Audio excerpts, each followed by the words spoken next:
ஜெய் ஸ்ரீமன் நாராயணா.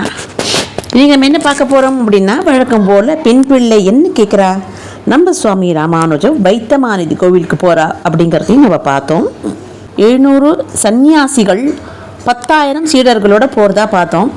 வழக்கம் போல் ராமானுஜர் நம்ம எத்திராஜர்னு பேர், சன்னியாசுக்கு அந்த மாதிரி எந்த பெண்ணையும் ஏறெடுத்து பார்க்காதவர். நம்மளோட அதிர்ஷ்டம் தான் திருப்பி திருப்பி சொல்கிறோம். அந்த பொண்ணை பார்த்து இவருக்கு யார் பொண்ணு எங்கே போனால் அவருக்கு என்ன, ஆனால் அவருக்கு எதுவும் இன்ட்யூஷன் பாருங்கள். இவள்கிட்ட பேசினா நிறைய விஷயம் மக்களுக்கு கிடைக்கும்ட்டு தான் அவர் கூப்பிட்டு கேட்டுருக்கா. என்னம்மா எல்லாருக்கும் படியாக இருக்கிற தெய்வத்தோட நீ எங்கம்மா மூட்டையை முடிச்சோம் கிளம்பிட்டேன்னு கேட்குறாரு. அது எத்திராஜருக்கு என்ன கவலை அப்படின்னா, இவளை கேட்கறது மூலியம் நம்ம கவலை தீருமேன்ட்டு தான் அந்த கான்செப்ட் தான் இருக்குன்னு நமக்கு அப்புறம் தான் புரியுறது. ஏன் தெரியுமா, வழக்கம் போல் நம்மளாம் குறை சொல்லுவோம் தெரியுமா, நம்மளை யாராவது எப்படி இருக்கான்னு கேட்டால் கேட்குறவாளுக்கு ஏன்டா கேட்டேன்னு ஏதோ இருக்கேன், ஏதோ போயின்ட்டுருக்கு அப்படி இப்படின்னு சொல்லி நம்மளோட அவள் எதிர்த்து இருக்கிறவளோட உற்சாகம் நம்ம பேச்சில் போயிடும். அவளுக்கு இருக்கிற கொஞ்சம் உற்சாகமும் நம்ம பேசுகிற பேச்சினால போயிடும். அப்படி தான் இருக்குது. ஆனால் இந்த பெண் பிள்ளை அழைத்து வந்தேன் என்றோ அக்குறனே போல அகமொழிந்து விட்டோன்னே விதிரனே போல அப்படின்னு நம்ம அப்படியே பார்த்துட்டே வரும். அவள் யாரை பற்றி தான் விட்டான்னு தெரியல. இப்படி போனால் ராமாயணம், அப்படி போனால் மகாபாரதம், இப்படி போனால் ஆழ்வார்கள், இப்படி போனால் ஆச்சாரியர்கள், இந்த மாதிரி எப்படி தான் காலக்ஷேபம் கேட்டால் சின்ன பொண்ணாக தான் இருக்கா பார்க்குறதுக்கு. அந்த சின்ன பொண்ணு எல்லா விஷயமும் எப்படி தெரிஞ்சுட்டு இருக்கான்னா, நம்ம அபிப்பிராயம் என்னென்னா அந்த குழந்தை கூட ஒரு பெரிய ஒரு பிளெஸ்டு சோலாக தான் இருந்திருக்கும்னு நினைக்கிறேன். இல்லடி சுவாமிகிட்ட ஆச்சாரியன்கிட்ட இந்த மாதிரி பேசுகிறதுக்கு ஒரு தைரியம் இருக்குமா? இந்த மாதிரி இன்றைக்கி என்ன கேட்குறாருன்னா, இடக்கழையில் கண்டேனோ முதல் ஆழ்வார்களே போல அப்படின்ற, அது யார் அந்த முதல் ஆழ்வார் நம்ம பார்க்கலாம். அதாவது நம்ம ஆழ்வார்களில் முதல்ல வந்தவா இப்படி தானோ முதல் ஆழ்வார்கள் யார்? அந்த முதல் ஆழ்வார்கள் ப்ளூரல் பாருங்க, 3 பேர் இருக்கா. பொய்கை ஆழ்வார், பூதத்தாழ்வார், பேய் ஆழ்வார் அப்படின்ட்டு. பொய்கை ஆழ்வார் அப்படிங்கிறவர் துவாபர யுகத்தில் ஒரு சித்திதார்த்தி வருஷத்தில் ஐப்பசி மாதத்தில் சுக்லபக்ஷ அஷ்டமி திதியில் செவ்வாய்க்கிழமையில் திருவோண நட்சத்திரத்தில் திருமாலோட சங்கமான அந்த பாஞ்சஜன்யம் அப்படின்னு சொல்லுவோம் தெரியுமா, அந்த மாதிரி அந்த அம்சமாக கட்சி நகரில் ஒரு பொய்கையில் பொற்தாமரை இவாலும் அயோனிஜர்கள் தான், யார் வயதுலேயும் தோணவே இல்லை. அப்படியே அவளே பொய்கை அந்த தாமரை போல இருக்கிறதுனால அவருக்கு பொய்கை ஆழ்வார்னு பேர். அடுத்த நாள் இவர் தோன்றினார். 2 பேரும் ஒரு நாள் தான் வித்தியாசம், 3 பேருக்கும் பாருங்க. பூதத்தாழ்வார் அதுக்கு அடுத்த நாள் திருக்கடல் மல்லை அப்படின்ற நீலோத்பல மலரில், இவரும் அதே மலர் தான். அவர் பொற்றாமரை குளத்தில் பொய்கையில் தாமரையில் தோன்றினார்னா, இவர் நீலோத்பல மலரில் அவிட்ட நட்சத்திரத்தில் திருமாலோட கதையோட அம்சமாக பிறந்தார். பேயாழ்வார் பூதத்தாழ்வார் தோன்றிய மறுநாள் சதே நட்சத்திரத்தில் திருமாலோட வாள் அதான நந்தகத்தர அம்சமாக திருமயிலையில் ஒரு கிணத்துல நெய்தல் நில மலரான செவ்வல்லி பூல தோன்றினாராம். இந்த மூவரும் உலகிற்கு மாறா சொல்ல தெரியுமா, ஒரு தாயில் வயத்தில் பிறக்கலை. அத்தனை பேரும் ஒரு பூவிலேருந்து வந்தவா தான். ஏன்னா இவெல்லாம் எப்பயே தெரிஞ்சுது பாருங்க, நித்திய சூரிகள் தான் கண்டிப்பாக தெரிஞ்சுடுத்த. ஏன்னா ஒருத்தரதே அவளே சொல்ல வேண்டிய அவசியமே கிடையாது. ஒருத்தர் யார், சங்கம் பாஞ்சசன்யம், இன்னொருத்தர் கதை, இன்னொருத்தர் நம்ம வாழ் நந்தகம் அப்படின்னு சொல்லுவோம் இல்லையா, அதுக்கு பிறந்திருக்கார் பாருங்க. எல்லாரும் ஒரு நித்திய சூரிகள் தான். ஆனால் இவாளால் வேறு இடத்துல இருக்கா. ஒருத்தர் மகாபலிபுரம், இன்னொருத்தர் மதுரை, இன்னொருத்தர் மயிலாப்பூர். பெருமாள் பார்த்தார். இதுலேருந்து என்ன தெரியறதுன்னா, அவர் சங்கல்பம் என்னம்னா பக்தர்களில் ஒன்றா சேர்க்கறதுல பெருமாளுக்கு மிஞ்சியவா யாரும் இல்லைன்னு தெரியுது. இத்தனை பேரும் தனித்தனியாக பண்ணிட்டு இருக்க பெருமாளுக்கு என்ன வெளிக்கிறதா அப்படின்னு கேட்கக்கூடாதான். ஆனால் பெருமாளோட சங்கல்பம் என்ன தெரியுமா, பக்தர்களெல்லாம் ஒன்றா சேரணும். ஏன்னா எல்லார் இதயத்துலேயும் இருக்கவர் பெருமாள் தானே. அந்த இதயத்துலேருந்து பெருமாளை பற்றி அவள் என்ன நினைக்கிறா, அவளோட அன்பு எப்படி, பெருமாள் மேலே அவளுக்கு இருக்கிற பாவம் எப்படி, பக்தி எப்படின்னு எல்லாருக்கும் எடுத்து உரைக்கிறதுக்கு தான் பெருமாளோட சங்கல்பம். அவள் அத்தனை பேருக்கும் என்னன்னா, எல்லாரும் ஒரு இடத்துக்கு போகணும்னு ஆசைப்பட்டா. எங்கே போகணும்னு ஆசைப்பட்டா அப்படின்னா, அது யார் சங்கல்பம்னா அதே பெருமாளோட சங்கல்பம் தான். எல்லாரும் திருக்கோவலூர் அப்படின்ட்டு, அது நம்ம இப்போ பார்க்குறது திருக்கோளூர்னு பேர், அது இல்லை, இவ திருக்கோவலூர். அங்கே அது எங்கே இருக்குன்னா விழுப்புரம் உள்ளுக்குள்ளே போகணும் அந்த கோவிலுக்கு. அங்கே மிருகண்டு முனிவரோட ஆசிரமம் இருக்குது. முதல்ல பொய்கை 3 பேருக்குமே அங்கே போகணும்னு சங்கல்பம். ஒருத்தராக வரப்போகிறா பாருங்க. முதல்ல ஒருத்தர் வராரு. மிருகண்டு முனிவரோட குடியில் இவ வந்து, அதாவது அந்த காலத்தில் எப்படி கட்டுவான் ஆசிரமமும் சரி, யாருன்னா வந்துட்டா சங்கரத்துக்கு கொஞ்சம் ஒரு ஒரு ஒரு திண்ணையாவது வச்சுருப்பாள். அது அந்த காலத்து கோவில்கள்லாம் வில்லேஜ் கோவில் 24 ஹவர்ஸ் பணத்துக்காக அந்த திருப்பதி பெருமாள் எப்படி நின்றுட்டுருக்காரு பாருங்கள். 1:30 மணிக்கு பூட்டுறதான், சாவியை வந்து கொடுக்கறதான், 2:30 மணிக்கு திருப்பி திறக்கிறதான், சுப்ரபாத தரிசனத்துக்கு அலங்காரம் பண்ணுறதான். பெருமாள் இல்லை, மகாலட்சுமி கிட்ட கூட நம்ம மனசு விட்டு பேசக்கூட டைம் இல்லாத நம்ம பெருமாளை அவ்வளோ நிற்க வைக்கிறோம். ஆனால் கிராமத்து கோவிலில் இந்த மாதிரிலாம் கிடையாது. அழகாக காலங்காலத்தில் திறப்பா 10 மணிக்கு பூட்டின்னு போயிடுவா. அப்புறம் அந்த பூஜா பட்டாச்சாரிகள் வந்து எப்போ வருவாளோ திறக்கிறாளோ அப்போ தான் 4-5 மணிக்கு சுமார்லாம் வருவா. இருட்டி போயிடும் அப்படிங்கிறதுனால ஒரு 1.5 மணி நேரம் கோவில் திறந்தால் ஜாஸ்தியே இருக்கலாம். இருட்டினோன்னு பூட்டின்னு போயிடுவா. இந்த பக்கத்தில் கூட கொஞ்சம் தூரம் போகிற மாதிரி தான் இருப்பாள் இந்த கைங்கரிய பாராலாம். ஏன்னா அவளுக்கு ரொம்ப சொற்ப சம்பளம், பக்கத்தில் இருக்கா, போகணும், நடந்து போகணும், பிரசாதம் பண்ணணும். அந்த காலத்தில் எல்லாமே பார்த்திங்கன்னா இப்போ கேஸ் ஃபாஸ்ட்டு லைஃப் கிடையாது, எல்லாமே ஸ்லோ தான் இல்லையா. கேஸ் கிடையாது, விறகுல தான் சமையல் பண்ணணும் இப்படிலாம். ஸோ எல்லோரும் போயிட்டு தலிக்கை பண்ணி எடுத்துகிட்டு பிரசாதத்துக்கு டைம் ஆகும். அப்படின்றதுனால இவ இஷ்டத்துக்கும் ஒரு இதுவும் இல்லாத அப்படி தான் நடந்துட்டுருக்கா. அந்த காலத்தில் அப்படி தான் இருக்கும். கோவில் மூடிடுது. எந்த டைமில் இவா போனான்னு தெரியல, ஆனால் கோவில் மூடிடுது. என்ன பண்ணுறதுன்னா அந்த ஆசிரமத்தில் கேட்குறாரு. அவளும் பாருங்கள், அந்த மிருகண்ட முனிவரும் ஒன்றும் சொல்லலை. சரி அதனால் என்னப்பா, நீ இடக்கையில் தங்குக்கோ அப்படின்னு சொன்னார். ஒருத்தர் நன்னா படுத்துக்கலாமே, படுத்துக்கோ அப்படின்னு சொல்லிட்டார். சந்தோஷமாக ஆகிப்போச்சு. படுத்து கொஞ்சம் கூட டைம் இல்லை, அடுத்த பூதத்தாழ்வாரை வந்துட்டார் பாருங்கள். அதே நாள் பெருமாள் சங்கல்பம், அதை நம்ம நினச்சி பார்ப்போம். பெருமாள் சங்கல்பத்தை மீறி நம்ம யார்? நம்மளை வந்து ஒருத்தருக்கு நம்ம சந்தோஷமாக இருக்கணும்னு பெருமாள் தீர்மானம் பண்ணிட்டு அதை முடியவே முடியாது மாற்றுறதுக்கு. நம்ம நல்ல பாகவதர்களில் இன்றைக்கி நமக்கு பிடிச்ச மாதிரி ஃப்ரெண்ட்ஸ் எல்லாம் எப்படி அமையிறா பாருங்கள் நமக்கு. அதெல்லாம் யார் நம்ம சமத்தியமா? எல்லாம் பகவான் அருள் தான். நமக்கு ஒருத்தரை பார்த்தவொன்னே பிடிச்சிடும், அவளுக்கு நம்மளை பார்த்தவொன்னே பிடிச்சிடும். அப்போ தான் அவன் நிறைய விஷயம் தெரிஞ்சவாளாக இருப்பாள், நமக்கும் ரொம்ப பிடிக்கும் அவளை கண்டா. அதெல்லாம் பெருமாள் சங்கல்பம் தான். அவர் தான் நம்மளை சேர்த்து வைக்கிறாரு. அவரை பற்றி பேசணும் அப்படிங்கிறதுனால தான். அடுத்தது வராரா, அதே மாதிரி இருக்கட்ட அவர் சொல்லிட்டாரு. அவர் வாயை திறக்கிறதுக்குள்ளேயும் அந்த மனசை பாருங்கள். ஆழ்வார்கள்னா பெருமாள் கிட்ட மட்டும் ஆழ்ந்து இருக்கிறவா கிடையாது, அந்த மனசும் பரந்த மனசாக இருக்கும். இவர் கேட்கறது அந்த மிருகண்ட ரிஷிகிட்ட கேட்குறாரு. இடக்கையில் படுத்துட்டுருக்கிறார். இவர் டபக்குன்னு சொல்கிறாரு, ஒருவர் படுக்கலாம், இருவர் இருக்கலாம் அப்படின்ட்டார். அப்படின்னா என்னது? இருக்கலாம்னா உட்காந்துக்கலாம் நிம்மதியாக. அவர் சொல்ல வேண்டாம், முன்னே சிரிக்கிற ரிஷி. இவருக்கு சம்மதம்னா எனக்கு ஒன்றும் இல்லை அப்படின்ட்டு. ஏன்னா ஆக்சுவலாக இடம் கொடுத்துற படுத்துக்கிறதுக்கு இன்னொருத்தர்கிட்ட விட்ட இடம் இல்லையே அப்படின்ட்டு அப்படி தானே சொல்லுவாங்க. இடம் இல்லையாப்பா, ஒருத்தர் தான் படுத்துட்டு இருக்காரு, நீ எங்கே இருப்ப அப்படின்னு நம்ம கேட்போம். அந்த மாதிரி இவர் கேட்கறதுக்கு அந்த ஆழ்வார் வந்து பூதத்தாழ்வார், அந்த பேய் ஆழ்வார், அந்த பொய்கை ஆழ்வார் இடமே கொடுக்கல பாருங்க. டபக்குன்னு அவரே சொல்லிட்டார், ஒருவர் படுத்துக்கலாம், 2 பேர் இருக்கலாம், வாங்கோன்ட்டு. அதுதான் மனசு. கொஞ்ச நேரம் கூட ஆகலை, இன்னொருத்தர் பேய் ஆழ்வார் வந்துட்டார். அதே மாதிரி கேட்குறாரு. கேட்ட உடனே இவர் 2 பேரும் சேர்ந்து சொல்கிறார். அந்த பாருங்கள், அந்த ஆசிரமத்தில் பாகவதாரன்னு எப்படி இருக்கணும், இது நமக்கு இதெல்லாம் தெரிஞ்சுக்கணும். நம்ம எல்லாம் நம்ம மட்டும் வாழ்ந்தால் போதும், எது கிடைச்சாலும் நம்ம எல்லாம் நம்ம தான் அனுபவிக்கணும். நமக்கு மிஞ்சினா அடுத்தவா தான் அப்படின்னு தான் இருக்கும். இதெல்லாம் ஒழிச்சு கட்டணும்.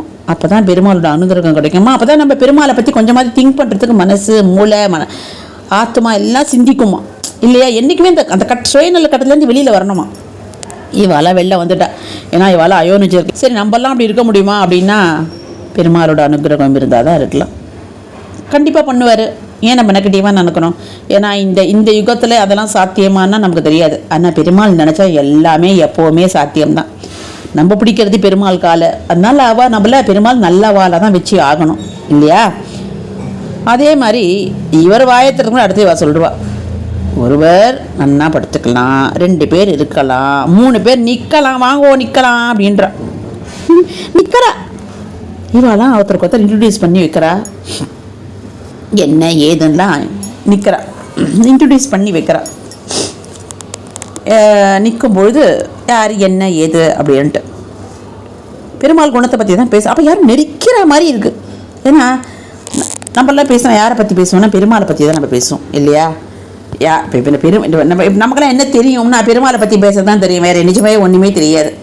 இப்போ நம்மக்கிட்ட எதாவது பேசினாலும் பெருமாளை பற்றி எப்படியாவது ஏதாவது ஒன்று சப்ஜெக்டில் பெருமாள் தான் வருவார் இல்லையா. நமக்கு வேறு எதுவுமே இந்த லௌகிக விஷயங்கள் பற்றி இப்படி நமக்கு அவ்வளோ நாலேஜ் கிடையாது. ஆனால் பெருமாளை பற்றி நமக்கு ஓரளவுக்கு சந்தோஷம் பேசுகிறதுக்கு, அது நாலேஜ் இருக்கோ நாலேஜ் இல்லையோ பேசுகிறதுக்கு ஒரு உற்சாகம். ஏன்னா வாயின்னு ஒன்று இருந்து அவரை பற்றி தானே பேசணும், காதுன்னு இருந்து அவரை பற்றி தானே கேட்கணும் இல்லையா. அந்த மாதிரிலாம் நமக்கு அந்த மாதிரி மனசில் பெருமாளோட அனுகிரகம்.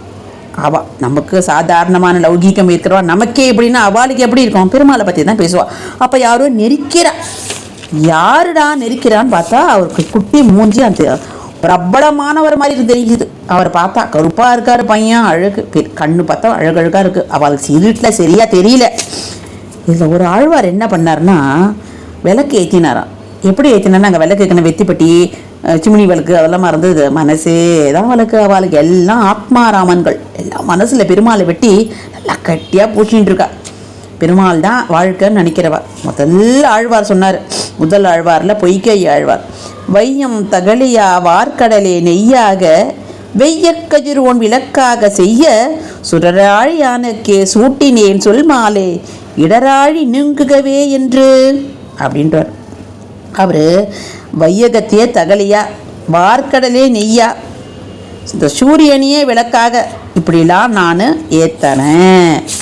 அடுத்தவர் என்ன கம்மியா, அதுக்கு அவர் என்ன சொல்கிறாராம், அன்பே தகலியா. யார்? பூதத்தாழ்வார். அன்பே தகலியா ஆர்வமே நெய்யாக இன்புருகு சிந்தனையிடு திரையாய் நண்புருகி ஞான சுடர் விளக்கேற்றினேன் நாரணர்க்கு ஞான தமிழ் புரிந்த நான். அவருக்கு அன்பே தகலியாக வச்சாராம். நம்மளோட ஆர்வமே நெய்யா அவர் விட்டுருக்காரு. இன்புறு சிந்தையிடு திரிய அப்படியே நம்மளோட சிந்தனையை திரியா போட்டிருக்காராம்.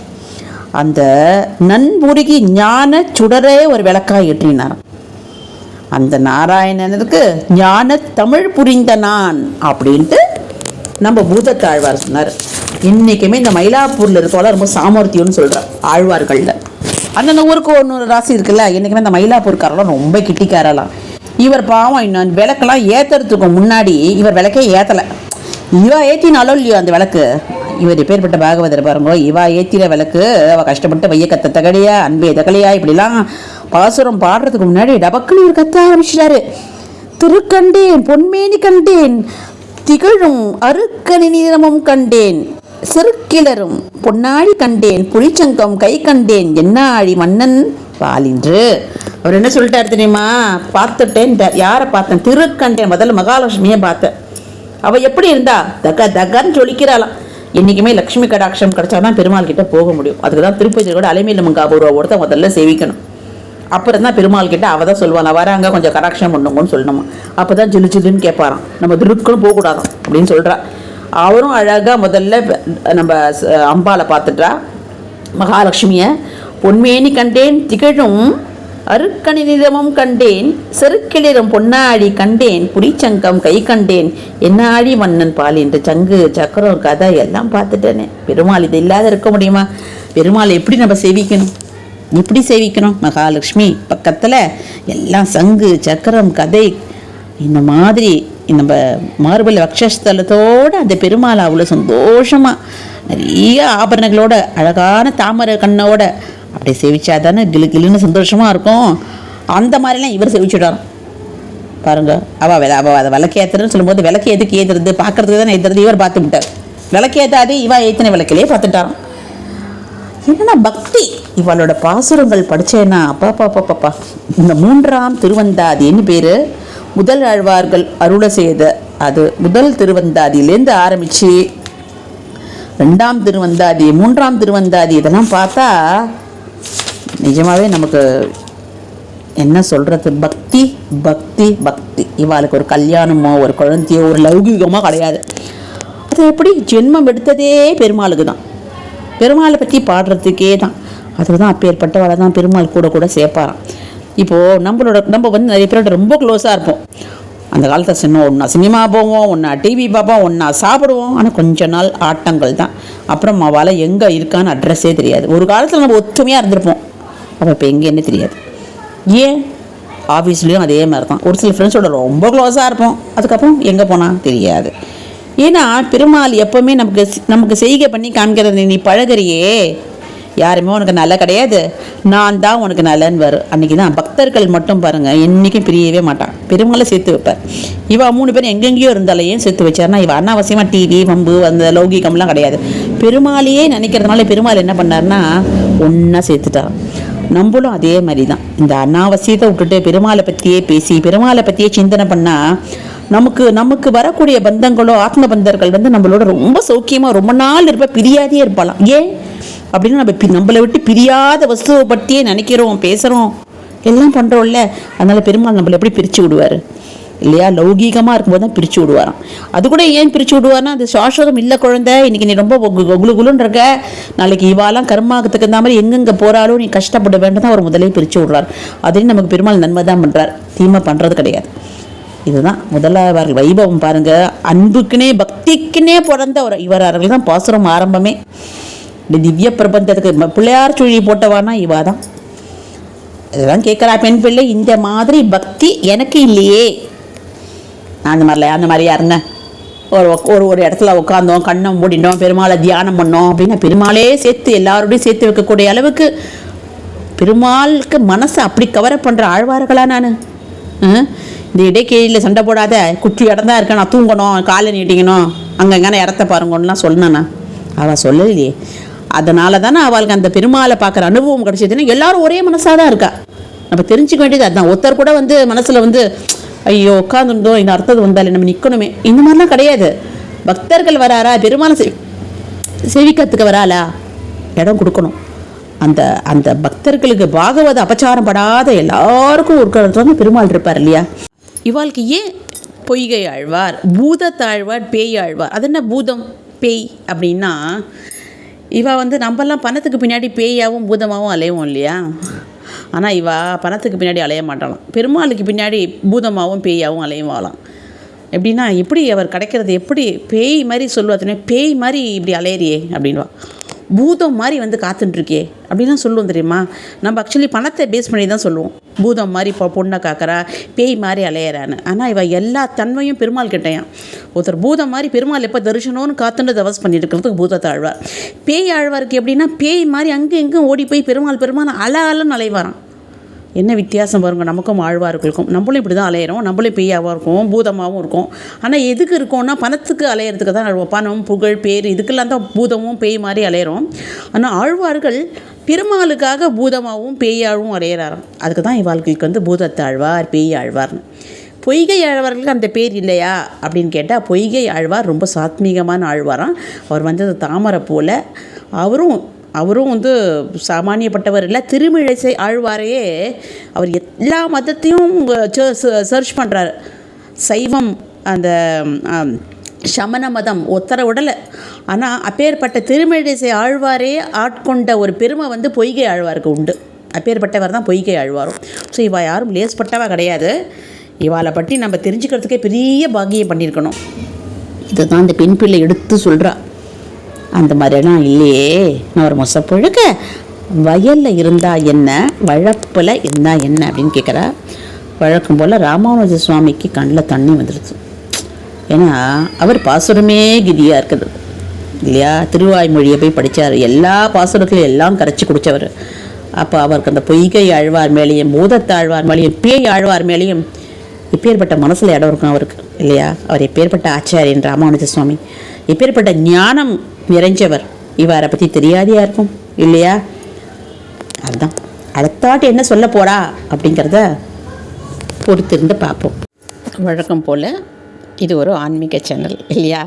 உங்களுக்கு கேட்டு அழுத்து போயிருக்கும்னு நினைக்கிறேன். ஆமாம், ஆன்மீக சேனல்.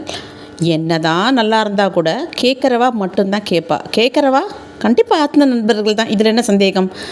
இந்த கொஞ்சம் கேட்குற ஆத்ம நண்பர்கள் என்ன பண்ணணும்னா, இந்த சேனலை நல்லா கேட்குற வாழ்க்கை அமைச்சு வைங்கோ. ஏன் அப்படி சொல்கிறேன்னா, கஷ்டப்பட்டு சொல்கிறது ஒரு 4 பேர் கேட்டால் சொல்கிற வாழ்க்கை நல்ல சந்தோஷமாக இருக்கணும், கேட்குற வாழ்க்கும் ஆனந்தமாக இருக்கும், அமைச்சு வைக்கணும். அது மட்டும் போதுமான. சப்ஸ்கிரைப் பண்ணுங்கள், சப்ஸ்கிரைப் பண்ண சொல்லுங்கள். ஏன் அப்படின்னு சொன்னால், வழக்கம் போல் இது ஒரு ஆன்மீக சேனல் இல்லையா? சப்ஸ்கிரைப் நிறைய பேர் பார்ப்பா. நிறைய பேர் பார்த்துருக்காளே அப்படிங்கிறதுனாலே நிறைய பேருக்கு இது போகும். உங்களால் ஒரு 4 பேர் பார்க்கட்டுமே. ஜெய் ஸ்ரீமன் நாராயணா.